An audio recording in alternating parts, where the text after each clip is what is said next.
Més qüestions. L'obertura d'un nou centre comercial a la Ronda Europa està generant algunes situacions de perill amb alguns vianants que no creuen la ronda pels accessos que estan senyalitzats. L'Ajuntament vilanoví diu que ho està estudiant i recuperarà el semàfor si es confirma aquesta situació conflictiva. Aquesta és una de les imatges que es repeteix de forma freqüent des que va obrir el centre comercial Ronda Europa Park.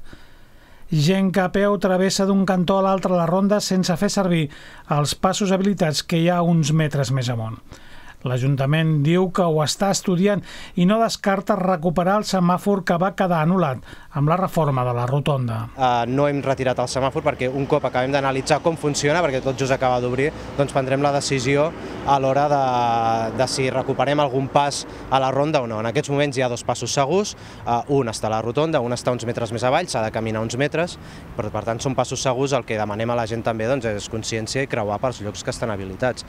Un cop tinguem analitzat com funciona aquests mesos d'inici, valorarem si s'ha d'incrementar amb algun altre pas, si hem de recuperar semàfor.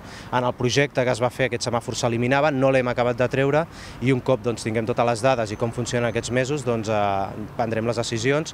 En aquest punt concret amb la policia estem analitzant les dades i no s'ha detectat cap qüestió greu, sí que el que veiem és l'incivisme de creuar per un lloc que no està habilitat i per tant demanem també consciència i seny a la gent. L'accés en cotxe al nou parc comercial es fa des de la mateixa Ronda Europa, provocant alguns embussos en moments puntuals. Des de l'Ajuntament s'insisteix que si hi ha algun problema de mobilitat ho hauran de resoldre amb la propietat. Hi ha un aparcament soterrani, per tant ha de garantir la mobilitat. De fet, aquest projecte d'espai comercial tenia un projecte de mobilitat específic, però tot i així, insisteixo, si veiem que hi ha algun punt d'increment de trànsit o d'embussos, allà també haurem de prendre alguna decisió.